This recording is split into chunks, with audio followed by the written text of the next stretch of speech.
Hi friends, I am your host सज्जन। पिछली video में class 1 में हमने बात की थी खुशवंत सिंह के बारे में as per syllabus according of GIC. आज हम बात करेंगे वर्ल्ड विटमैन के बारे में और इसी तरीके से हम इस सिलेबस को कंप्लीट करेंगे।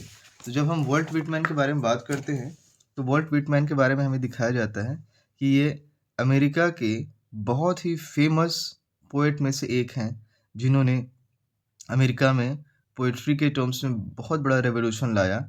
जिनके पिताजी एक कारपेंटर थे, लेकिन ड्यू टू फाइनेंशियल प्रॉब्लम इन्होंने अपनी जो स्कूलिंग है वो 11 साल की उम्र में ही छोड़ दी और क्या करने लगे, ये काम करने लगे एज अ प्रिंटर अप्रेंटिस के रूप में। मेरी पूरी कोशिश होगी कि एग्ज़ाम से रिलेटेड जितने सारे पॉइंट्स हैं उन सारे पॉइंट्स को हम यहाँ पे कवर करें, और जो भी एक्स्ट्रा पॉइंट्स हैं वो मैंने लिख दिए हैं, जिससे आप उन्हें नोट बना के, की पॉइंट बना के या स्क्रीनशॉट लेके अपने एग्ज़ाम्स की तैयारी में यूज़ करें। उनका जो अर्ली एक्सपोज़र रहा है प्रिंटिंग प्रेस में, ये उन्हें काफ़ी हेल्प किया है आगे चल के लिटरेरी टर्म्स को समझने में, लिटरेरी इंटरेस्ट को उनके अंदर जगाने में। तो अगर इनकी शॉर्ट बायोग्राफ़ी के बारे में बात करें वॉल्ट व्हिटमैन के, तो वॉल्ट व्हिटमैन की शॉर्ट बायोग्राफ़ी में आप देखेंगे इनका जो फुल नाम है वॉल्टर व्हिटमैन है, जिन्हें वॉल्ट व्हिटमैन के नाम से जाना जाता है। इनका जन्म हुआ था 31st ऑफ मई 1819 को, और जगह कौन-सी थी? West Hills, Long Island, New York, USA. और इनकी डेथ हुई थी 26 ऑफ मार्च 1892 को। इनका प्रोफेशन है, ये पोएट के अलावा एसेइस्ट भी हैं और जर्नलिस्ट भी हैं। अच्छा, इनका जर्नलिस्ट वाला एक क्वेश्चन आता है, मैं आगे बताता हूँ कि वो जर्नलिस्ट वाला क्वेश्चन कहाँ से आता है। इनका लिटरेरी मूवमेंट्स जो था, अमेरिकन ट्रांसेंडेंटलिज्म था, ये यहाँ से क्वेश्चन आता है ट्रांसेंडेंटलिज्म में और रियलिज्म में। एक और चीज़ आप जोड़ लीजिएगा, अमेरिकन रिनेसांस, ये पीरियड भी इसी टाइम चल रहा था। और कमेंट करके मुझे बताइएगा, ब्रिटेन में, इंग्लैंड में रिनेसांस पीरियड कब आया था और कहाँ से आया था। इन्हें फादर माना जाता है फ्री वर्ड्स का। लिटरेरी इम्पोर्टेंस की अगर बात करें तो लिटरेरी इम्पोर्टेंस में आप देखेंगे कि इन्होंने इंट्रोड्यूस किया था फ्री वर्ड्स का अमेरिकन पोएट्री में, और साथ ही साथ ऐसा माना जाता है कि ये डेमोक्रेसी, नेचर, इंडिविजुअलिज्म, बॉडी और सोल, इनको अपनी पोएट्री के थ्रू रीडर्स के पास लेके जाने वाले पहले इंसान थे। मतलब इसके पहले भी लोगों ने लिखा, लेकिन जितने बोल्ड तरीके से इन्होंने अपनी बातों को रीडर के पास पहुँचाया, उतना किसी और ने इनके पहले नहीं किया था, और इनके बाद लोगों ने इनको फ़ॉलो करना स्टार्ट किया। इनकी जो पोएट्री थी वो रिफ्लेक्ट करती है ह्यूमन डिग्निटी को, इक्वालिटी को, ब्रदरहुड को और फ्रीडम को। इन्होंने न्यूज़पेपर भी एडिट किया था, और ये न्यूज़पेपर एडिटेड थे। यहाँ पर आप देखेंगे ये जर्नलिज़्म का जो कॉन्सेप्ट आया है, तो एडिटेड न्यूज़पेपर इनके थ्रू कौन-सी थी? ब्रुकलिन ईगल, इसे आप नोट कर लीजिएगा। ब्रुकलिन ईगल न्यूज़पेपर भी इन्होंने एडिट किया था, और उन्होंने बहुत से पॉलिटिकल आर्टिकल्स लिखे डेमोक्रेसी और कॉमन पीपल को सपोर्ट करने के लिए। और ऑब्वियस सी बात है, आप देखेंगे अब्राहम लिंकन के लिए जो उन्होंने एलिजीज़ वगैरह लिखी थी, वो इसी का नतीजा है, क्योंकि ये इतने अच्छे राइटर्स थे। क्योंकि आप देख सकते हैं, जो इंसान न्यूज़पेपर एडिट कर सकता है, तो ऑब्वियस सी बात है उसकी आर्टिकल राइटिंग कितनी अच्छी होगी। इन्होंने वो काम किया था as a school teacher, as a printer, journalist और एक एडिटर के रूप में। इसके अलावा इनका जो मेजर लिटरेरी वर्क रहा है वो शॉर्ट नोट्स की तरह रहा है। इनके पोएट्री कलेक्शंस की बात की जाए तो इनकी पोएट्री कलेक्शन की लिस्ट काफ़ी लंबी है, जिसमें सबसे पहला और मोस्ट इम्पॉर्टेंट नाम आता है लीव्स ऑफ ग्रास 1855। ये इनकी मास्टरपीस है, और ये इनका बहुत ही फेमस वर्क रहा है।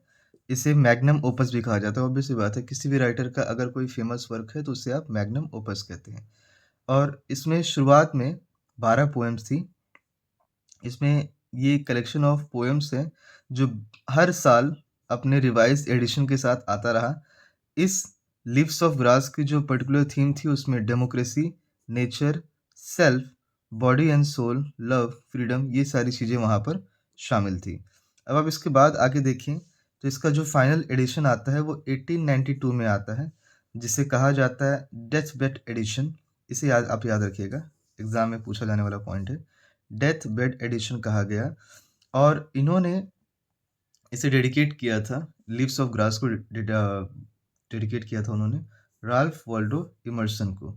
और जब ये पोएम अपने लास्ट स्टेज में पहुंची 1892 में, तो इसमें लगभग 400 से ज़्यादा पोएम्स शामिल थी।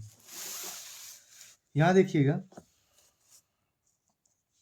ड्यूरिंग अमेरिका सिविल वॉर इन्होंने वर्क किया था एज अ वॉलंटियर नर्स। इन्होंने उस वक्त एज अ नर्स वॉलंटियर भी काम किया था जब अमेरिकन सिविल वॉर चल रहा था। और इन्होंने जो सिविल वॉर के दौरान जो वॉन्डेड सोल्जर होते थे, घायल सिपाही होते थे, उनको वॉशिंगटन हॉस्पिटल में पहुंचाने का भी काम किया। ये सारे कुछ एक्स्ट्रा की पॉइंट्स हैं जो मैंने पेंसिल से यहाँ पर लिख दिए हैं, और आई होप वो उन सारी चीज़ों को भी आप नोट डाउन करते रहेंगे या स्क्रीनशॉट लेते रहेंगे। इन्होंने इंट्रोड्यूस किया है फ्री वर्स को, ये तो आपने स्टार्टिंग में देख लिया है, लेकिन इनके जो पोएम्स हैं, जो मैं लीव्स ऑफ ग्रास की बात कर रहा हूँ, इसमें इन्होंने फ्री वर्स को इंट्रोड्यूस किया। एग्जाम में क्वेश्चन आता है कि फ्री वर्स किसमें इंट्रोड्यूस हुआ था, तो फ्री वर्स इंट्रोड्यूस हुआ था लीव्स ऑफ ग्रास में। ठीक है, अब इसके बाद फ्री वर्स इंट्रोड्यूस किया था और इसी में उन्होंने बात की थी सेलिब्रेशन ऑफ डेमोक्रेसी की और स्पिरिचुअल ऑप्टिमिज्म की। इनकी फेमस वर्क कलेक्शन रही है इस बुक में सॉन्ग ऑफ माई सेल्फ, ये एक फिलोसफिकल पोएम रही है। I sing the body electric when lilacs last in the dooryard bloomed. Drum taps की बात करें 1865 में, ये पोएम बेस्ड है अमेरिकन सिविल वॉर पर, और इसके साथ ही साथ ये शो करता है शौर्य को, पैट्रियोटिज्म को, सफरिंग को और सेक्रीफाइस को। ऑब्वियस सी बात है, जब सिविल वॉर पर बेस्ड है तो इसमें दुख होगी, देशभक्ति होगी, निराशा, हताशा, सैक्रिफाइस, त्याग, इन सब चीज़ों के बारे में बात होगी उसमें। और आगे चलकर ये पोएम भी लीव्स ऑफ ग्रास का एक पार्ट बन जाती है। सिक्वल ऑफ ड्रम ट्रैप्स 1865 जब ये आती है तो ये अमेरिकन सिविल वॉर कनेक्शन पर बेस्ड है, यहाँ पर मैंने आपको दिखाया ही।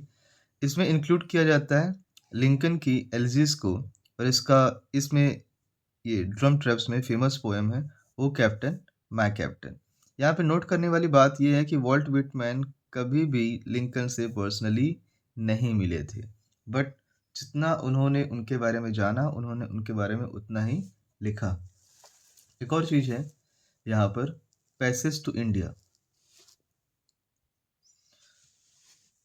इसमें दिखाया जाता है स्पिरिचुअल यूनिटी को, साइंटिफिक प्रोग्रेस को और ग्लोबल ब्रदरहुड को। नेक्स्ट पोएम है इनकी डेमोक्रेटिक विस्तास 1871 का। ये प्रोज वर्क है और इस प्रोज वर्क को पोएट्री स्टाइल में लिखा गया है। ठीक है, इस चीज़ को आप ध्यान रखिएगा, ये प्रोज वर्क है, इसे पोएट्री स्टाइल में लिखा गया है। ये बात करती है डेमोक्रेसी के बारे में, कल्चर के बारे में और मोरल ग्रोथ ऑफ अमेरिका के बारे में। गुड बाय माई फैंसी 1890 वर्क का वर्क है। Final reflection of life, death and ageing.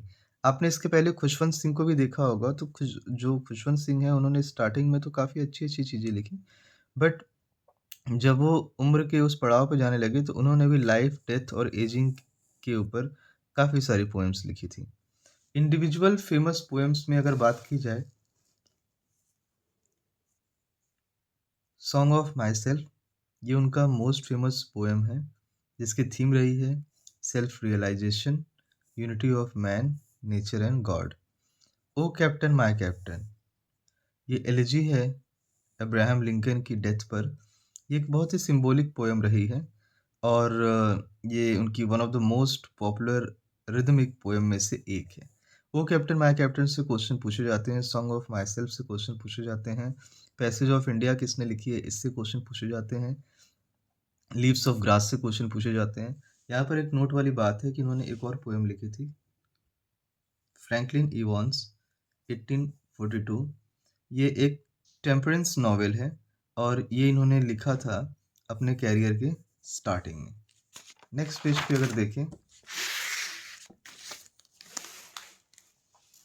Next page में हमें दिखाया जाता है when lilacs last in the dooryard and bloomed. तो ये एक और एलिजिकल पोएम है अब्राहम लिंकन के बारे में और इसकी थीम रही है डेथ, मॉर्निंग एंड रिबर्थ। जिसमें लिलास का मतलब होता है लव, स्टार का मतलब है लिंकन और थ्रश क्या है? Voice of death. I sing the body electric, इसमें उन्होंने बात की है as a celebration of human body, soul and physical beauty के बारे में। क्रॉसिंग ब्रुकलिन फेरी, ये एक मेडिटेटिव पोएम है और इसकी थीम रही है time, continuity, unity of humanity. ये एक meditation of time and human connection की पोएम है क्रॉसिंग ब्रुकलिन फेरी। अब इनके कुछ प्रोज वर्क के बारे में बात कर लें तो इनका जो प्रोज वर्क, दो ही प्रोज वर्क काफ़ी ज़्यादा फेमस रहा है, उसको यहाँ पे इंट्रोड्यूस किया है मैंने। Specimen days 1882 to 1883, autobiographical sketches, और इसमें इन्होंने मेंशन किया हुआ है। अच्छा, कोई भी चीज़ अगर किसी पर्सन की ऑटोबायोग्राफिकल होती है तो वो बड़ी इंपॉर्टेंट हो जाती है। जैसे खुशवंत सिंह के केस में अगर आप देखें तो उनकी भी एक ऑटोबायोग्राफिकल स्केच थी। इनका जो एक्सपीरियंस रहा है ड्यूरिंग सिविल वॉर और डेली लाइफ, उसको यहाँ पर मेंशन किया गया है। डेमोक्रेटिक विस्तास के बारे में अगर बात करें तो ये एक एस्से है डेमोक्रेसी के ऊपर, अमेरिकन कल्चर के ऊपर और लिटरेचर के ऊपर। थीम्स वॉल्ट व्हिटमैन की पोइट्री में हमें देखने के लिए मिलती है। तो बेसिकली कौन कौन सी थीम यहाँ पर हमें दिखाई जाती है, उनकी थीम में आप स्क्रीनशॉट ले लीजिएगा इसका। डेमोक्रेसी है, इंडिविजुअलिज्म है, नेचर है, स्पिरिचुअलिटी है, बॉडी है and soul, human equality and brotherhood, इन सब चीज़ों को वहाँ पर शामिल किया गया है। एक और चीज़ है, जब भी आप वॉल्ट व्हिटमैन की पोएम्स को पढ़ते हैं तो उसमें कुछ सिंबल आते हैं और उस सिंबल की मीनिंग भी आती है। तो सिंबल कौन कौन से हैं? जैसे लिलैक, इसका मतलब होता है love and memory, star that means Lincoln, spider human soul, open road freedom, grass जिसमें डेमोक्रेसी एंड कॉमन पीपल के बारे में बात की जाती है। मोस्ट इंपॉर्टेंट फॉर एग्जाम में देखिएगा, लीव्स ऑफ ग्रास, ये उनकी मास्टरपीस है। सॉन्ग ऑफ माई सेल्फ, ये उनका मोस्ट फेमस पोएम रहा है। ओ कैप्टन माई कैप्टन, ये एलिजी है, अब्राहम लिंकन पर बेस्ड है। व्हिटमैन की जो पोएम्स रही हैं, ये एक एज ए नोट है यहाँ आप सभी के लिए, वॉल्ट व्हिटमैन की जितनी पोएम रही हैं ये अदर पोएट्स को काफ़ी इन्फ्लुएंस की हैं। ठीक है, यहाँ पर मैं नोट कर देता हूँ, इन्फ्लुएंस अदर पोएट्स। और वो अदर पोएट्स कौन कौन से रहे हैं, उसमें टी.एस. एलियट रहे हैं, एजरा पाउंड रहे हैं, Allen Ginsberg and modern American poetry में जितने सारे पोएट्स थे उनको भी वॉल्ट व्हिटमैन ने अपनी पोएम से काफ़ी ज़्यादा इन्फ्लुएंस किया था। नेक्स्ट की अगर हम बात करें तो यहाँ पर आप देखिएगा, इनकी जो स्टाइल थी लिखने की, जो फीचर्स होती है उसमें लॉन्ग फ्लोइंग लाइंस होती हैं, कैटलॉगिंग टेक्निक होती है। अच्छा, ये पूछा जाता है एग्ज़ाम में आपसे, कैटलॉगिंग टेक्निक किसने यूज़ किया है, तो वो वॉल्ट व्हिटमैन ने यूज़ किया है और ये लॉन्ग लिस्ट के साथ आती है। इसमें रिपीटिशन का बहुत यूज़ होता है इनकी पोएम्स की लाइन में, और ये पूरी बिब्लिकल रिदम पर बनी हुई पोएम्स हैं। ये डायरेक्ट एड्रेस करती है रीडर को। क्या? इनकी पोएटिक स्टाइल, ये जाने जाते हैं as the father of rivers, ये तो आपने स्टार्टिंग में देख लिया था। One line exam notes as MCQ, Walt Whitman इन्हें फादर ऑफ रिवर्स कहा जाता है। इनकी मास्टरपीस है leaves of grass. O captain my captain, ये इनकी एलिजी है अब्राहम लिंकन पर। Song of my self celebrate करती है सेल्फ यूनिवर्सल सोल को, और ये पोएट हैं डेमोक्रेसी एंड ह्यूमैनिटी के और यूनिवर्सल ब्रदरहुड के। सो आई होप ये वीडियो आपको काफ़ी अच्छी लगी होगी अबाउट हमारी जीआईसी की क्लास सेकंड। इसके बाद जीआईसी की क्लास थर्ड में हम बात करेंगे टेडियोस के बारे में। सो मिलते हैं कल फिर से एक नए टॉपिक के साथ, एक नई जानकारी के साथ। Till then signing off, bye, जय हिंद एवरीवन।